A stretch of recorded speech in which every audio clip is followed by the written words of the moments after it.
13 सितंबर 2024 तर्जुमान काबिल लिसान अख्तर सानी आरिफ बिल्ला शेखुल हदीस शेखुल उलमा हज़रत मौलाना शाह अब्दुल मतीन बिन हुसैन साहिब दामत बरकातुहुमेर जुमार পরিবাজি অনুষ্ঠান ইসলাহি বয়ান বাইতুল হক জামে মসজিদ ঢালকানগর ঢাকা বয়ানটি বারবার শুনতে থাকার মতো আলহামদুলিল্লাহ ওয়া কাফা ওয়া সালামুন আলা ইবাদিল্লাযিনা ইসতাফা amma ba'd a'udhu billahi minash shaitanir rajim bismillahir rahmanir rahim istaghfiru rabbakum innahu kana ghaffara sadaqallahu mawlana al-azim wa qala alayhi salatu wassalam من لزم الاستغفار جعل الله له من كل ضيق مخرجا ومن كل هم فرجا ورزقه من حيث لا يحتسب أو كما قال رسول الله صلى الله تعالى عليه وسلم আল্লাহ জল্ল জালালুহু আম্মা ওয়ালুহু আমাদের সকলকে মাফ করেন, জীবিত মৃত সকল মুসলমানকে মাফ করে দেন। আল্লাহ আমাদেরকে কামেল ঈমান দান করেন এবং কামেল তাকওয়া নসিব করেন। জিকরুল্লাহ ওয়ালা জিন্দেগি, নূর ওয়ালা জিন্দেগি আল্লাহ তাআলা আমাদের সকলকে এবং সকল মুসলমানকে দান করেন। বান্দার তো কাজ হলো যে বন্দেগি করা, বান্দার কাজ বন্দেগি করা, বন্দেগিতে মশগুল থাকা, বন্দেগির বাইরে না যাওয়া। বন্দেগি এই জিনিস যে আল্লাহ পাকের সন্তুষ্টির জিন্দেগি, আল্লাহ পাকের সন্তুষ্টিওয়ালা কাজ হলো আল্লাহ পাকের বন্দেগি। বান্দার কাজ হলো বন্দেগি নিয়ে চলা, সব সময় বন্দেগি, সব হালতে বন্দেগি। অন্তরের দ্বারা বন্দেগি, অঙ্গ প্রত্যঙ্গের দ্বারা বন্দেগি, চোখের দ্বারা বন্দেগি, জবানের দ্বারা বন্দেগি, সব সময় বন্দেগি। বন্দেগির হালত নিয়ে চলা। তু বরায়ে বন্দেগি है याद रख, बाहर सर अफगंदगी है याद रख। খাজা আজিজুল হাসান মরজুক রহমতুল্লাহ আলাইহি বলেন যে আমার ভাই, তোমার জিন্দেগি বন্দেগির জন্য, তোমাকে আল্লাহ বানাইছেন বন্দেগির জন্য। হ্যাঁ, তু বরায়ে বন্দেগি है याद रख, এই কথা তুমি সর্বদা মনে রেখো যে তোমার জিন্দেগি সির্ফ আল্লাহ পাকের বন্দেগির জন্য। বাহর সর আফগন্দিগি है याद रख, মাথা নত করার জন্য, মাথা ঝুঁকানোর জন্য, ঘাড় তেরা করার জন্য না, অহংকার দম্ভ গরিমার জন্য না, বরং আল্লাহ পাকের সামনে মাথা ঝুঁকানোর জন্য আল্লাহ পাক তোমাকে বানাইছেন। চন্দ রোজা জিন্দগি है याद रख, वरना फिर शर्मिंदगी है याद रख। কয়েকদিনের মাত্র এই জিন্দগি, এতে সতর্ক থাকো, খেয়াল রাখো, দায়িত্বশীল হও, আর না হলে অত্যন্ত লজ্জিত হওয়া লাগবে, লাঞ্ছিত হওয়া লাগবে। আল্লাহ তাআলা আমাদেরকে বন্দেগীর তৌফিক দান করেন। তো বান্দা বন্দেগী করে, কিন্তু বন্দেগীর মধ্যেই সব বান্দারই কিছু ভুল চুক হয়ে যায়। তো এই ক্ষেত্রে মহান রব্বুল আলামিন এটার এমন প্রতিকার রাখছেন, এমন সুব্যবস্থা রাখছেন যে বান্দা যাতে ভুল ত্রুটি করার পরেও জাহান্নামে না যায়, বরং সে জান্নাত পর্যন্ত পৌঁছতে পারে। সেজন্য আল্লাহ পাক নিজাম রাখছেন, নিয়ম রাখছেন। এই যখন যেই ভুল ত্রুটি হয়, অন্যায় হয়, অপরাধ হয়, ছোট হোক বড় হোক, তুমি তওবা করো, ইস্তেগফার করো, আল্লাহ পাকের কাছে অনুতপ্ত হও, লজ্জিত হও, সেই অন্যায় পথ থেকে ফিরে আসো এবং তুমি মহান রব্বুল আলামিনের নিকট ক্ষমা চাও, মহান রব্বুল আলামিনের নিকট তুমি ক্ষমা চেয়ে নাও। তো এটা যদি তুমি করতে থাকো, তাহলে তুমি যে দুনিয়া থেকে মহান আল্লাহর নিকট পবিত্র জিন্দেগি নিয়েই যাওয়ার সুযোগ পাবে। রাসূল আকরাম সাল্লাল্লাহু তাআলা আলাইহি ওয়াসাল্লাম বলেন যে কোনো বান্দার যদি গুনাহ হয়ে যায়, আর সে বান্দা আল্লাহ পাকের কাছে তারপরে বলে যে হে আল্লাহ, আমার তো গুনাহ হয়ে গেছে, আপনি আমাকে মাফ করে দেন। তো আল্লাহ পাক জাল্লা জালালুহু আম্মা ওয়ালুহু বলেন যে আলিমা আবদি আন্না লাহু রাব্বান ইয়াগফিরুয যামবা ওয়া ইয়াখুযু বিহি। আচ্ছা, আমার এই বান্দা এই বিশ্বাস রাখে, এই কথাটা জানে, খবর রাখে, বিশ্বাস রাখে যে এমন এক রব আছেন আমার, তার নিকট ক্ষমা চাইলে তিনি ক্ষমা, সেই রব্বুল আলামিন ক্ষমাও করে দেন, আর তাকে পাকড়াও করতে চাইলে পাকড়াও করতে পারেন। তো আচ্ছা আমি আমার বান্দাকে মাফ করে দিলাম। তো ওই বান্দা আবার কোনো গুনায় লিপ্ত হয়ে যায়, তখন আবার বলে, হে আল্লাহ, আমার তো আবার গুনাহ হয়ে গেছে, আপনি আমাকে মাফ করে দেন। আল্লাহ পাক সেই কথাই বলেন যে আমার বান্দা এটা জানে, খবর রাখে, বিশ্বাস করে যে এক রব আমার আছেন, এক প্রতিপালক আমার আছেন, যিনি মাফ করে দেন, আবার চাইলে তিনি পাকড়াও করতে পারেন। তো আমার বান্দা ক্ষমা চাইলো, আমি তো তাকে মাফই করে দিলাম। আবার কখনো কোনো গুনাহ হয়ে যায়, তো তখন সে আবার বলে যে আল্লাহ, আমার তো আবার গুনাহ হয়ে গেছে, আমি আবার আপনার কাছে মাফ চাই, আমাকে মাফ করেন। আবার আল্লাহ পাক বলেন যে আমার বান্দার অন্তরে বিশ্বাস আছে, তার কাছে এই খবর আছে, সে জানে সে যে এক রব আছেন যার কাছে ক্ষমা পাওয়া যায় এবং তিনি পাকড়াও করতে পারেন। কিন্তু আমার বান্দা ক্ষমা তো চাইলো, তো আমি তাকে মাফ করে দিলাম। ফাফআল মা শিতা, যে তুমি যা করো আমি মাফ করে দিলাম। বড় আজীব মামলা। এই হাদিসে পাক কত আজিমুস শান, যে বান্দা তো কুসুরওয়ালা, ত্রুটি বিচ্যুতিওয়ালা, কিন্তু সে সচেতন আমার রব আছেন, আমার মালিক আছেন, আমার মহান প্রতিপালক আছেন, তিনি তো দেখেন সবকিছু, তো আমার কি উপায় হবে। তো সে নত হয়, নিজে অত্যন্ত নত হয় এবং নত হয়ে আসবে আল্লাহ পাকের নিকট মাপ চায়। তো এই একটু বন্দেগি করা, তাকওয়ার উপর চলা, ইবাদত বন্দেগি নিয়ে চলা, কিন্তু যেখানেই কোনো ত্রুটি বিচ্যুতি হয় সেখানে নত হওয়া, অনুতপ্ত হওয়া, লজ্জিত হওয়া এবং ক্ষমা প্রার্থনা করা, এটা জরুরি। এই আমল যার মধ্যে জিন্দা থাকবে, তো সে কালকে আমাদের ক্ষমাপ্রাপ্ত হয়ে জান্নাতে চলে যাবে। কিন্তু সে অনুতপ্ত হওয়ার এবং ক্ষমা প্রার্থনার যে বিষয়টা, এটা দুই রকম। একটা হলো যে আল্লাহর হকের ক্ষেত্রে সে ভুল করলো, অন্যায় করলো, সে আল্লাহর নিকট ক্ষমা চাইলে এবং তওবা করলেই হবে।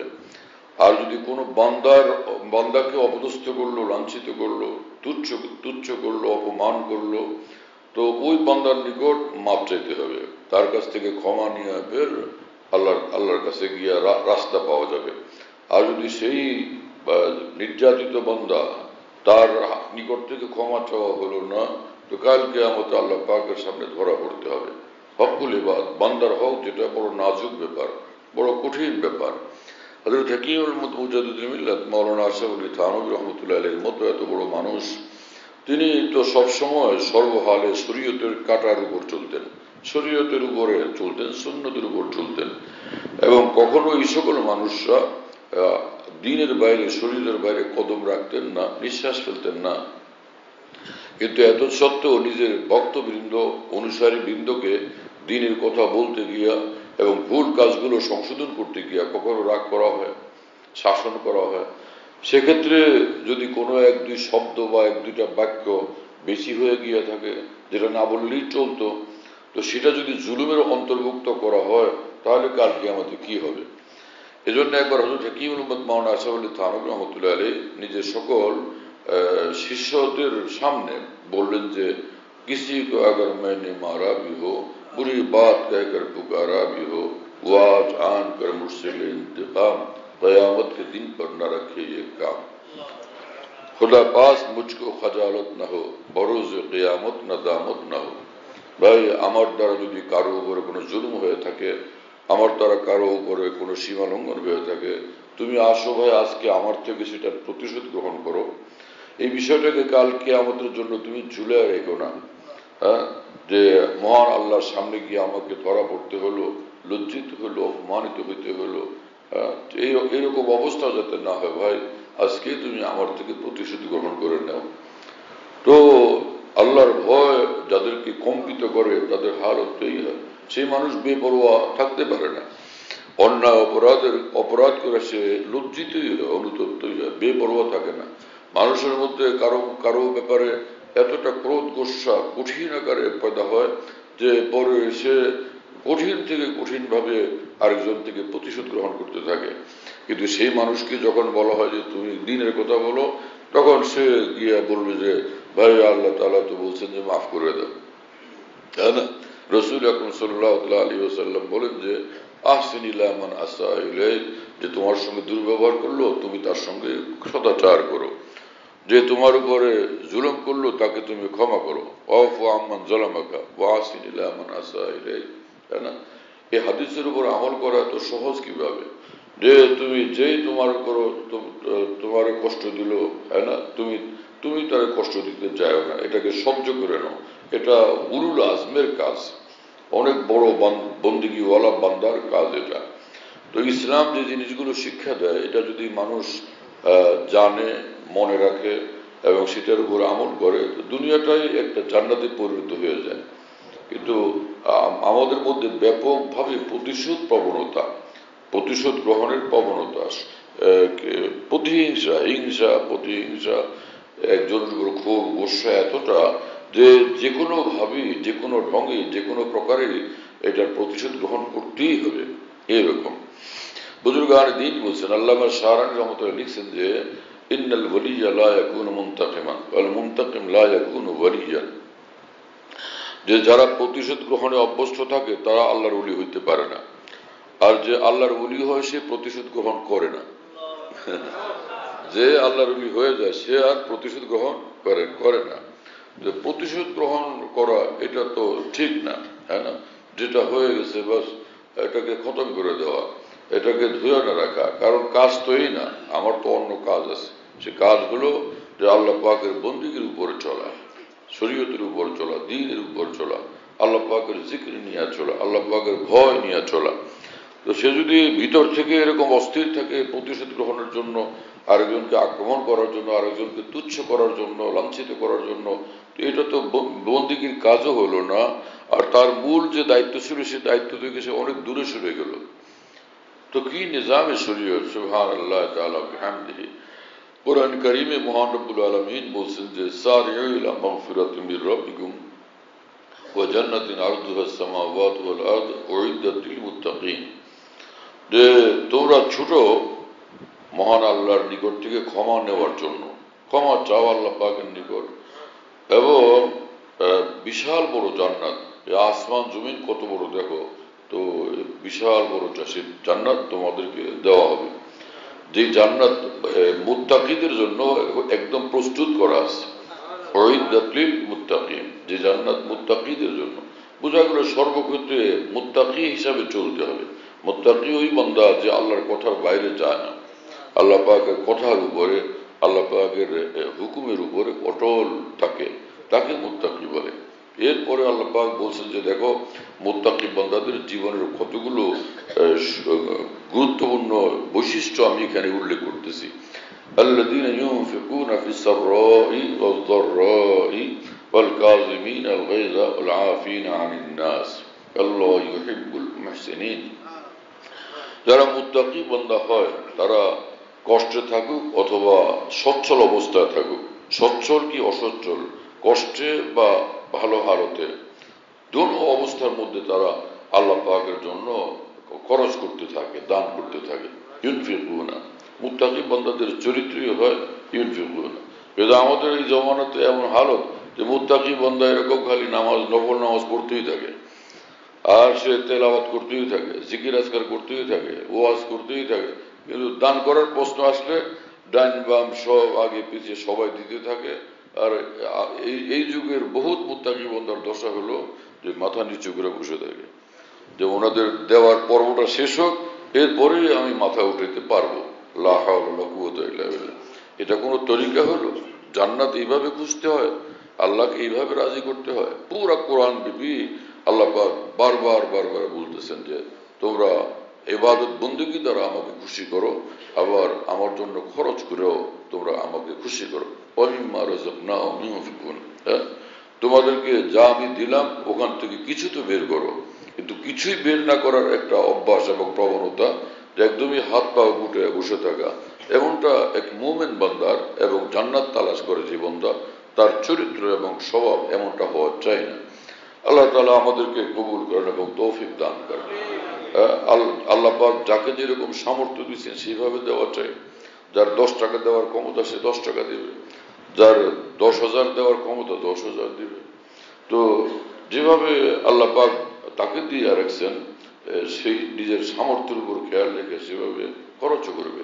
আল্লাযীনা ইউনফিকুনা ফিস সাররাই ওয়াজ যাররাই, এবং আরেক আয়াতে আল্লাহ পাক বলছেন যে আমার বান্দারা যারা আমাকে তালাশ করে, আমাকে চায় এবং আখিরাতের কথা মনে রাখে, তো তাদের অভ্যাস হলো, তাদের চরিত্র হলো যে তারা দিনেও দান করে, রাতেও দান করে, বিভিন্ন হালতে দিতে থাকে।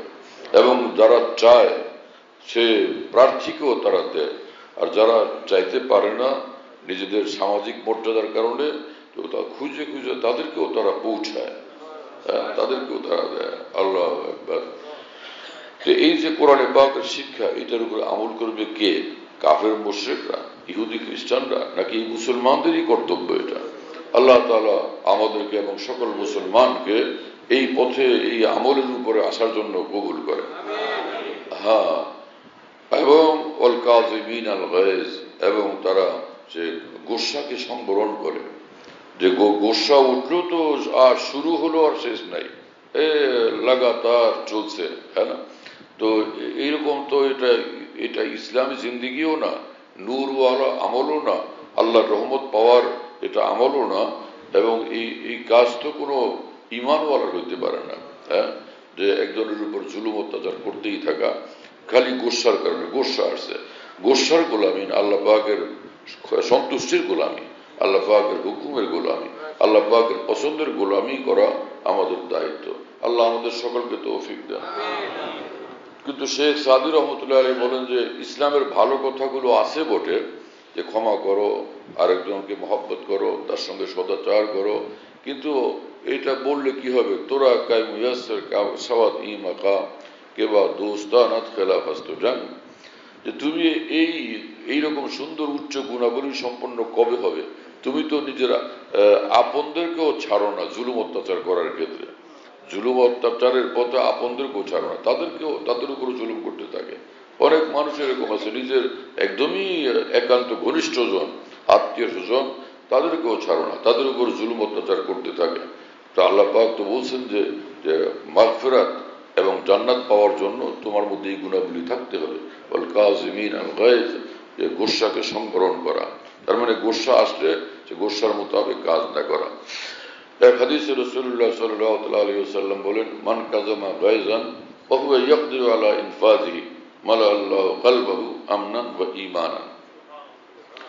যে কোনো বান্দা কারো উপর ক্রুদ্ধ হলো এবং সে তার ক্রোধ তার উপরে বাস্তবায়ন করার মতো ক্ষমতা তার কাছে ছিল, এত সত্ত্বেও সে গোসা সংবরণ করলো, আল্লাহ পাক তার অন্তরকে ঈমানের নূর দ্বারা, এই হাদিস শরীফে আছে, ঈমান এবং শান্তি দ্বারা আল্লাহ তার অন্তরকে পরিপূর্ণ করে দিবেন। মালা আল্লাহু কলবাহু আমনান ওয়া ঈমানান, হ্যাঁ, ঈমান দ্বারা তার অন্তরকে পরিপূর্ণ করে দিবেন। এবং আমন দ্বারা, ঈমান দ্বারা, আমন দ্বারা, আমন সে শান্তি দ্বারা, নূর দ্বারা তার অন্তরকে আল্লাহ পাক পরিপূর্ণ করে দিবেন। তো যে আমলগুলো একটু কষ্টকর, সেগুলোর ক্ষেত্রে আমরা ফেল হয়ে যাই। আর যে আমলগুলো এরকম যে মজাদার, কোনো এরকম কষ্ট নাই, সেগুলোর ক্ষেত্রে খুব বুজুর্গ হয়ে যায় একজন, সেই ক্ষেত্রে খুব ফেরেশতা হয়ে যায়, খুব লম্বা মোনাজাত, লম্বা কান্নাকাটি, হয় না? তো লোকেরা দেখলে মনে করে যে ও হো, তো ভাই এইরকম কান্দে, এত লম্বা সেজদা, এত লম্বা মোনাজাত, সেই আমি কয়বার আসলাম গেলাম, এখনো সেই তেলাওয়াত জারি আছে। বহুত বড় বুজুর্গ, বহুত বড় ওলি আল্লাহ। তো এইরকম এই ধরনের এক বুজুর্গ ওলি আল্লাহ, যুবক, তো তাকে দেখছেন হাকিমুল উম্মত মাওলানা থানভী রহমাতুল্লাহর খলিফা হযরত ডক্টর আব্দুল ইসাক রহমতুল্লাহ আলাইহি। তিনি দেখলেন যে যখনই নামাজে আসেন তো মসজিদের এক সাইডে এক কোণার মধ্যে এক যুবক এইভাবে খুব কান্নাকাটি করে, এত কান্দে যে সব মানুষ চলে যায়, সে দোয়া মোনাজাতে কাঁদতেই থাকে, শেষ হয় না। তো একদিন এই বুজুর্গ তিনি ভাবলেন যে তরুণ ছেলে, কিন্তু কিরকম আমল, আজকে ওর সঙ্গে আমি নিজে আগায় গিয়ে সাক্ষাৎ করবো। তো পরে ও যখন দোয়া মোনাজাত শেষ করলো, তো এই বুজুর্গ ডাক্তার আব্দুল ইসাক রহমতুল্লাহ তিনি আগায় গেছেন, গিয়া সালাম কালাম হলো, বলে তুমি কেমন আছো, তোমার প্রতিদিন দেখি ভালো লাগে। তখন ওই ছেলে ফেল ফেল করে কান্দে আর বলে যে হুজুর, আসলে আপনি আমাকে দেখে যেটা ভাবছেন ঘটনা তো সেটা না, ভিন্ন ব্যাপার। সে কি? আমার মা আর আমার বিবি দুজনে ঝগড়া লাগছিল, তো এক পর্যায়ে গিয়ে আমি আমার মাকে কিছু বললাম, রাগ করলাম। তখন মা খুব গোসা হলেন এবং বললেন যে তোরে পেটে রাখছি, কষ্ট করছি, তোরে পালছি, আর তুই আজকে মায়ের বিরুদ্ধে বউর পাট নিলি, হ্যাঁ, বউর পক্ষে গিয়ে মায়ের উপরে এরকম কথাবার্তা বললি। আয় আল্লাহ, আয় আল্লাহ, ওর ওই হাত উঁচু করে কথা বলছে তো, আয় আল্লাহ ওর হাতে যেন পচন ধরে, আর ও যেন আমার জানাজা না পড়ে, আমার জানাজা পড়তে না পারে। আমি গোসা ক্রোধের পর রাগ করে ঘর থেকে বের হয়ে গেলাম। বহুদিন থেকে বাইরে ছিলাম। হঠাৎ শুনলাম যে আমার মায়ের ইন্তেকাল হয়ে গেছে। তা আমি জানাজা ধরার জন্য অনেক ছুটাছুটি করে গেলাম, কিন্তু কোনো ক্রমেই মায়ের জানাজায় পৌঁছতে পারিনি। মায়ের জানাজা আমি পাইনি। আর হুজুর এই দেখেন যে আমার হাত, যে হাত দিয়া মায়ের সঙ্গে এমন গরম গরম কথা বলছিলাম হাত তুলে, তো এই হাতে পচন ধরে গেছে, ওই পচে পচে পড়তেছে, দুর্গন্ধ ওই হাতে। তো হযরত ডাক্তার আব্দুল রাজ্জাক রহমতুল্লাহ আলাইহি বলেন যে ইন্না লিল্লাহ, আমি কি ভাবছিলাম আর কি দেখলাম, তাই না? আমার ভাই, মূল বিষয় হলো যে আসল যে দিন, শরীয়ত, সুন্নত, সেটার উপরে নিজেকে প্রতিষ্ঠিত করা, দিন শরীয়তের উপরে প্রতিষ্ঠিত করা। সর্ব অবস্থাতে আমি তো দিনের উপর থাকবো, এর বাইরে যাব না। একজনে এক তিতা কথা বললো, একজনকে কড়া কথা বললো, সেজন্য সে সিদ্ধান্তই নিয়ে নিল যে ওরে দুনিয়ার থেকে বিদায় করে দিব, মানে ওরে হত্যা করবে। মানে এতটা ক্রোধ গোসা, ওরে হত্যা করবে, ওর হাত পা ভেঙে দিবে। এর আগে সে কোনোভাবে বিরত হবে না। তো কি জন্য? ওই যে গোসা লাগছে, সে কিছু বলছে, তার সঙ্গে গরম ব্যবহার করছে, এটার প্রতিশোধ নিতেই হবে। এটার প্রতিশোধ নিতেই হলে জান্নাতে কিভাবে যাওয়া যাবে? কারণ কোরআন শরীফে আল্লাহ পাক বলছেন, ওয়াইন আকাবতুম ফাআকিবু বিমিসলি মা উকিবতুম বি। কেউ যদি তোমার উপরে জুলুম করে, তুমি তার থেকে প্রতিশোধ নিতে চাও, যতটুকু তার জুলুম অতটুকু পরিমাণ তার থেকে প্রতিশোধ নিতে পারো। হ্যাঁ, আর আল্লাহ পাক এরপরে বলেন, আর যদি তোমরা তাকে মাফ করে দাও আর প্রতিশোধ গ্রহণ না করো, ফাহুয়া খায়রুল লাকুম, সেটা তোমাদের জন্য উত্তম বিষয়, সেটা তোমাদের জন্য ভালো। কেন? প্রতিশোধ গ্রহণ করতে গেলে সে যে কথা বলছে তার থেকে অনেক বেশি কথা বলা হয়ে যাবে। সে যতটুকু ব্যথা দিয়েছে তার চেয়ে অনেক বেশি ব্যথা দেওয়া হয়ে যাবে। তো সে, আল্লাহ পাক বলছেন, যতটুকু তোমার উপর জুলুম হয়েছে অতটুকু তুমি প্রতিশোধ নিতে পারো। তো এতটুকু তো থাকবে না, সেটা তো অনেক বাড়বে। এই জন্য নিরাপদ পথ হলো প্রতিশোধ গ্রহণ না করা, সবর করা। আল্লাহ তাআলা আমাদেরকে মাফ করেন। কিন্তু এই কথাগুলোর উপরে আমল করা একদম সহজ না, বড় মুশকিল ব্যাপার। হ্যাঁ, এক বুজুর্গ রাস্তা দিয়ে যেতেছিলেন, খুবই আল্লাহওয়ালা মানুষ, কিন্তু অনেক বয়োবৃদ্ধ মানুষ। শরীর হাঁটতে সময় শরীর কাঁপতে থাকে এবং স্থিরভাবে একদিকে হাঁটতে পারেন না, ডান ব্যাম হয়ে যান, হঠাৎ করে পা এদিক সেদিক চলে যায়। তো এইরকম বৃদ্ধ মানুষ তো রাস্তা দিয়ে যাইতেছেন, আর এক যুবক তার সুন্দরী স্ত্রীকে নিয়ে, যুবতী স্ত্রীকে নিয়ে সে যাইতেছে। ওই বুজুর্গ মানুষ হাঁটতেছেন যে এদের হাঁটার রাস্তা ওই এমনটা যে হাঁটতে হাঁটতে গিয়ে ওই বুজুর্গ বেচারার একটু শরীরের ধাক্কা লেগে গেছে মেয়েটার গায়ে। সে গোসা হয়ে কইসে এই বুজুর্গ আল্লাহওয়ালার গালে চোরে চর মারছে। তো উনি আর কিছু বলেননি, চুপচাপ থাকছেন। দেখেন, এইরকম বিষয়ও কোনো কথাই বললেন না, চুপচাপ থাকছেন। যাই হোক, ওই স্বামী স্ত্রী দুইজন বাড়িতে চলে গেছে। গেলেই বাড়িতে যাওয়ার পর ওর পেশাব বন্ধ হয়ে গেছে। এতটা পেশাবের বেগ, প্রচন্ড চাপ, কিন্তু কোনোভাবে পেশাব আর করতেই পারে না, এক ফোঁটাও বের হয় না। আর সে যন্ত্রণা চিৎকার করতেছে। কি হলো? সুস্থ মানুষ হঠাৎ এরকম, কিরে কি হলো? বলে যে আমি তো এরকম রাস্তায় আসতেছিলাম, তো এই ঘটনা হলো, আমার স্ত্রীর গায়ে একটু হালকা ধাক্কা লাগছিল, বুড়া মানুষের, তা আমি তো তাকে চড় মারছি। তাহারে সর্বনাশ, তুমি কি করলাম? নিশ্চয়ই তিনি বদদোয়া করছেন, তার বদদোয়ার জেরেই তুমি এখন বিপদে পড়ে গেছো, পেশাব বন্ধ হয়ে গেছে, কোনো চিকিৎসায় কাজ হবে না। চলো সেখানে যাই। খুঁজতে খুঁজতে সেখানে গিয়ে ওই বৃদ্ধ মানুষ, বুজুর্গ মানুষ তার কাছে হাজির। আপনি তো আমার ছেলের বিরুদ্ধে বদদোয়া করছেন, আমার ছেলের এখন কঠিন বিপদ, পেশাব বন্ধ হয়ে গেছে। না, আমি তো কোনো বদদোয়া করিনি। বদদোয়া না করলে তো আমার ছেলের এমনটা হবে কেন? ভাই, আমি বদদোয়া করিনি, আপনাকে বলছি কোনো বদদোয়া না করলে, বদদোয়া না করলে এরকম ঘটে কিভাবে? তো তখন ওই বুজুর্গ বললেন যে দেখেন, এই যে রাস্তা দিয়ে যখন আমি যাচ্ছিলাম, তো আমি তো আমার শরীরটা কাঁপে আর ব্যালেন্স ঠিক থাকতে পারি না, তো আমার একটু ধাক্কা লেগে গেছিল।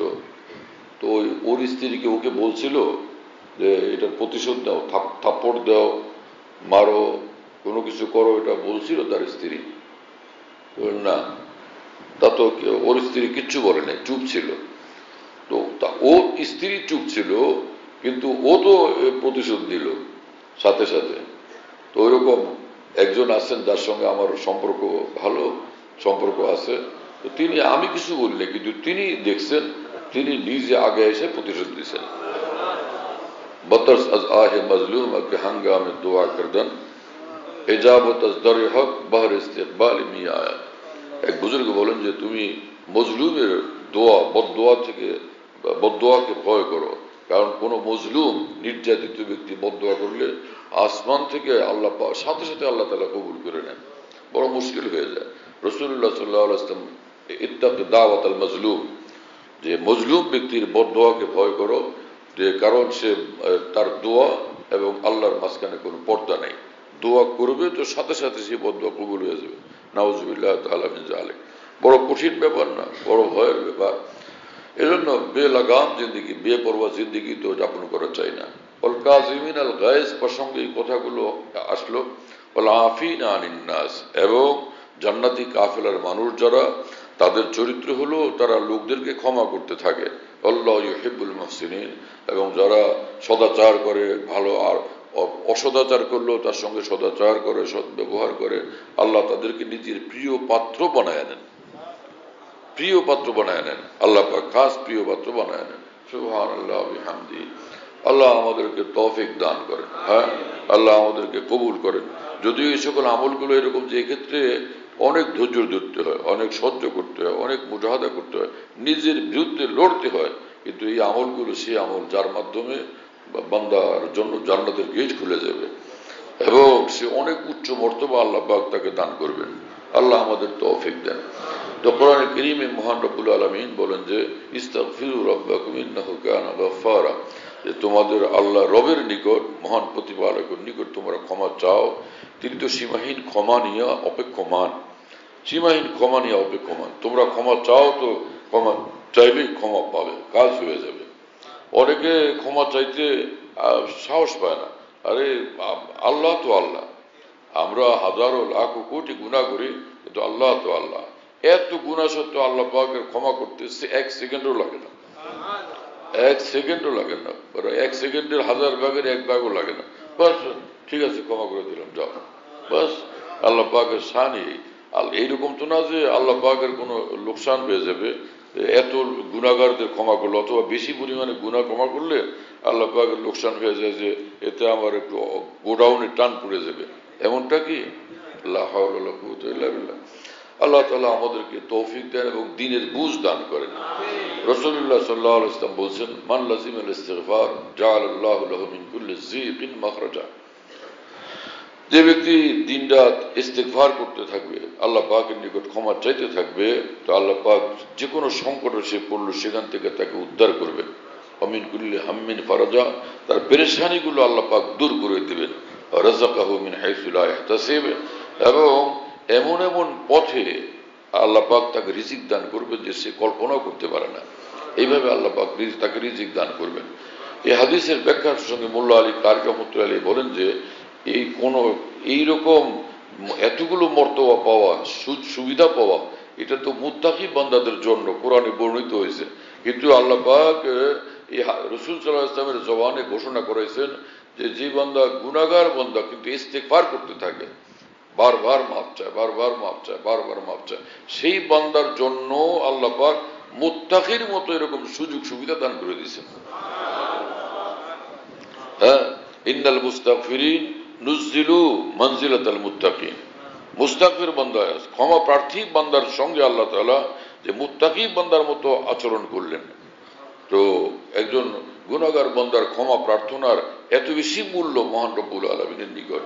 ভুল তো আমাদের হয়ে গেছে, এখন তো আমরা ইস্তেগফার করি, তওবা করি, কান্নাকাটি করি, আল্লাহকে রাজি করার চেষ্টা করি, আর এখন থেকে একদম ভালো হয়ে যাওয়ার চেষ্টা করি। আর ভালো হওয়ার ক্ষেত্রে আল্লাহর সঙ্গে সদাচার, বান্দাদের সঙ্গে এবং মাখলুকের সঙ্গে সদাচার দোনো আমলকে ধরি। আল্লাহ আমাদেরকে তৌফিক দেন এবং কবুল করেন। ইজ্জত আল্লাহ পাকের হাতে। আল্লাহ পাক যাকে ইজ্জত দিয়ে দেন সেই ইজ্জতওয়ালা, আর যে আল্লাহ পাক যাকে লাঞ্ছিত করবেন তার কোনো রক্ষা নেই। এজন্য আল্লাহকে রাজি করি, আল্লাহকে খুশি করি। আল্লাহ আমাদের সকলকে এবং সকল মুসলমানকে তৌফিক দেন, অমুসলিমদেরকেও দ্বীন ঈমান ইসলাম কবুলের তৌফিক দেন। ওয়া আখিরু দাওয়ানা আলহামদুলিল্লাহি রাব্বিল আলামিন ওয়া সাল্লাল্লাহু আলা নবিয়্যিল কারীম। আমাদের ঢালকানগর খানকাহে যেখানে আমি আছি, খানকা ইয়াদগারে হাকিমুল উম্মত, মনে রাখো, বলো খানকা ইয়াদগারে হাকিমুল উম্মত। হাকিমুল উম্মতের স্মৃতি এখানে, হাকিমুল উম্মতের কথাবার্তায় আলোচনা হয় আলহামদুলিল্লাহ। একটা নাম, কিন্তু তামাম আকাবের কথাই আলোচনা হইতে থাকে আলহামদুলিল্লাহ। বাইতুল হক জামে মসজিদ, ছাপড়া মসজিদ বলে, 5 তলা বিল্ডিং, ওটার নাম ছাপড়া মসজিদ। সেই পুরানো নাম এটা আছে। তো ছাপড়া মসজিদ, সেখানে মাসিক ইজতেমা হয় প্রত্যেক ইংরেজি মাসের দ্বিতীয় বৃহস্পতিবার। আসর থেকে শুরু হয়, রাত 10টা পর্যন্ত, 10:30 পর্যন্ত হয়। তো ওখানে শরীক হওয়ার জন্য চেষ্টা করবেন ইনশাআল্লাহ। খানকা বিডি এই অ্যাপস, এটা খুলতে পারলে ওর মধ্যে বয়ান, কবিতা, বুকস ইত্যাদি সব একসঙ্গে পাওয়া যায়। খানকা বিডি হলো এরকম, স্পেলিং হলো KHANQAH, এর সঙ্গে লাগালাগি বিডি, খানকা বিডি। এই অ্যাপসটা খুললে ওর ভিতরে বয়ানগুলো পাওয়া যায়। এটা ডাইরেক্ট শোনা যায় কি, এবং ডাইরেক্ট শোনা যায়। হযরতুল্লাহ দামাত বারাকাতুহুর বয়ান যেখানে বয়ান করেন, সব বয়ান নেটের মাধ্যমে, টেলিগ্রামের মাধ্যমে পাওয়া যাচ্ছে। হযরতুল্লাহ দামাত বারাকাতুহু যখন বয়ান করেন, বয়ানটা আমরা দেশ বিদেশ থেকে, দুনিয়ার যে কোনো জায়গা থেকে আমরা পেতে পারি। এই জন্য মুফতি শহীদুল ইসলাম শাহ হুজুরের নম্বরে যোগাযোগ করবেন, 01715 80 18 69, 80 18 69, 01715 80 18 69। যাতে মনে থাকবে ইনশাআল্লাহ সবার। 01715 80 18 69। বলো ভাই, 01715 80 18 69। অনেক সোজা তো ভাই, মাশাআল্লাহ, অনেক সোজা করে দিছে।